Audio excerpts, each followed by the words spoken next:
Anticitizen Red is the name of our game. Essentially, our game is a third-person cyberpunk Australian shooter. Pretty much imagine if Max Payne and Hotline Miami were in a room and they kissed a little, and then this weird baby came out, and this is the baby that you can play now. And we love it. But from a story perspective, it's essentially what if America invaded Australia and expanded Pine Gap, essentially, and then made us like a mining colony. And then, you know, hilarity ensues, as I've been told. We have like a thing where you can't reload. It's got that's where the Hotline Miami aspect comes in, where once you've got a gun and you've like shot all the bullets out of it, you just throw it, and you grab a new gun. So it's a lot of, because I've noticed there's a thing with like lots of shooters where it's like some guns are just better than other guns. So you don't like Half-Life, for instance, they have like, you know, a shotgun, and then they have, all like Doom, it's like they have like the normal shotgun, and then they have the super shotgun, and then there's sometimes you use the normal shotgun, but most of the time you're just gonna use the super shotgun because you already have it. So, but we want like a thing where it's like, sometimes you don't get the super shotgun, sometimes you just get like a really bad gun, and you just kind of have to figure it out, and it sort of like makes you improv, and it sort of makes you like understand how each gun works. And also it lets us control sort of more like the flow of combat. So like we'll know, hey, you probably have these guns here, they probably have those guns, so we can have sort of like a shift where like you come in with a really bad gun, you kill an enemy, you get their really good gun, and then you can like turn the tables on them. We also have slow motion from Max Payne, but like, so the thing about Max Payne is like when it came out, there was like 5 other games that really tried to be Max Payne, and then I think Max Payne 2 just didn't do well on sales, so then everyone just stopped. So like there was like a period in the 2000s where everyone was trying to do a Max Payne thing. Like they even had like the Into the Matrix video games and stuff like that with the slow motion. So we're kind of doing the same thing where like, imagine if Max Payne 2 was really popular and everyone was still doing Max Payne like, so like you have the Max Payne dive, you have the Max Payne slow motion, and then we also have like a dash. Everyone loves a dash. It's essentially like every other, I think most games have a dash now. Like I don't know what happened, but like I think 2015, every game was like, we need a dash, and we were also one of those games where we're like, yeah, we need a dash. So that's like our 3 big pillars, which is the slow motion, you can't reload guns, you just have to throw them away and get new guns, and also our dash. A big thing that we're trying to do is like, we're doing like a thing where like one level is like full combat, then one level is like, if you've ever played like RPGs where it's like you go to a village and like there's like millions of villages everywhere and you can just like talk to them, kind of get a vibe for how everyone's feeling. We're doing like a bit of that there where like, you know, you do one level and then you go to like a different town. Like for instance, you're in Parramatta, then you go to like Blacktown, and then, you know, you just talk to everyone in Blacktown, sort of get a vibe for how everyone's going in the world and stuff like that. Explore, make new friends, make new enemies, you know, all that stuff.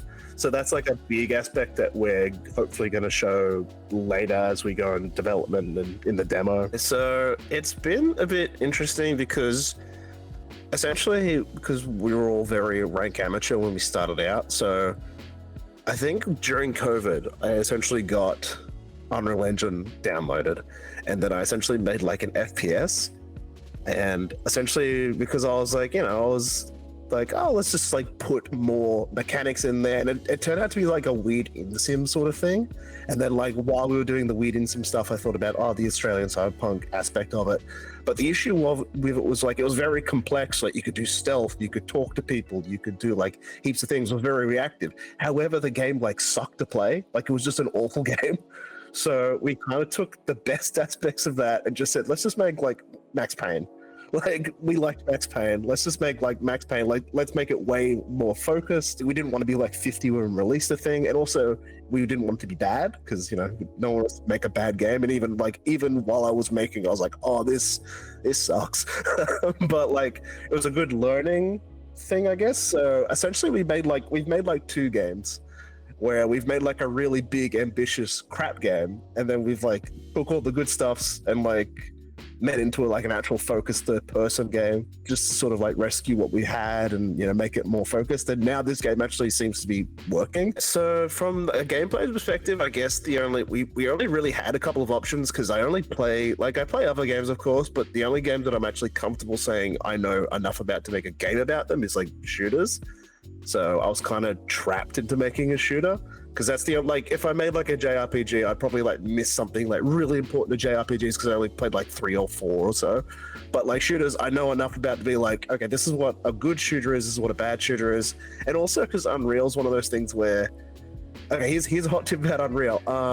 If you make a game that's essentially Fortnite or an FPS, it's so easy. If you make anything else, it's immediately harder. So I was like, let's not fight Unreal. Let's just make a shooter. The general idea for the actual like cyberpunk identity came in where I think it was just going to be like originally just a cyberpunk like detective thing. And then I think James came up to me and said, this is kind of like, they've already done this before. I think it was called every other cyberpunk thing ever made. I'd probably like think of a new thing. I'm like, oh yeah.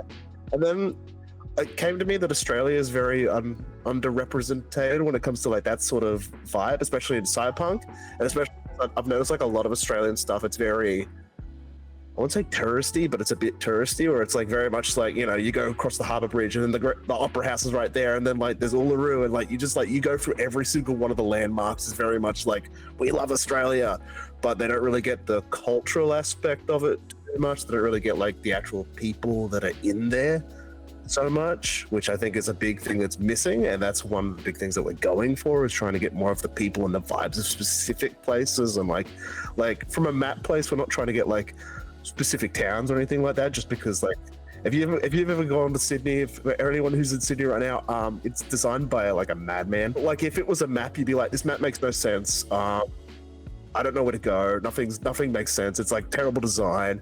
So we've just essentially made it more like a game map, but then we put like, you know, cultural landmarks where it's like, you know, there's like specific like props, and like, oh yeah, if I was in Sydney, I'd know what that is. So that's kind of like our meet in the middle sort of thing. But yeah, we're trying to hit that sort of very, I don't know, very localized individual sort of stuff. So we're trying to go for that very specific kind of cultural, like touristy sort of thing, where it's like, you know, you can go to a street in like Blacktown if you really wanted to, and everyone's like, why would I want to do that? And they're like, no, trust me, it's cool. I remember being really excited that we put in like leg IK in our game. I don't like, it's such a weird thing, but look, it's one of those things where like I was really excited about, and everyone else is like, Sam, why do you care so much? And like, it's like one of those attention to detail things. Like we have like, you know, if you shoot like metal at a specific angle, it ricochets, and you can like kind of do trick shots with ricocheting bullets and stuff like that. Like really small attention to detail stuff that no one cares about. Like you can interact with toilets, you can interact with like, you know, vending machines and get like beers out of them. You can do like heaps of really small stuff.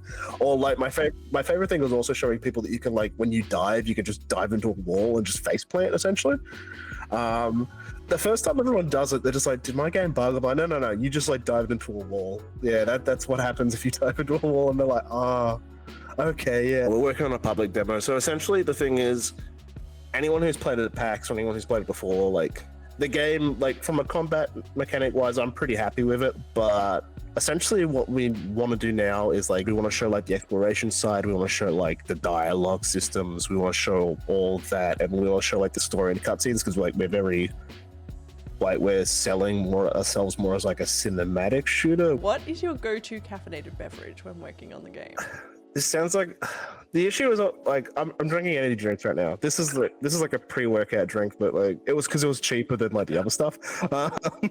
But I'm an energy drinker, which I admit like very like while being upset, just because like most adults drink coffee, and I drink like essentially like lemon Fanta with caffeine pills slapped into it. But yeah, energy drinks, that's the answer.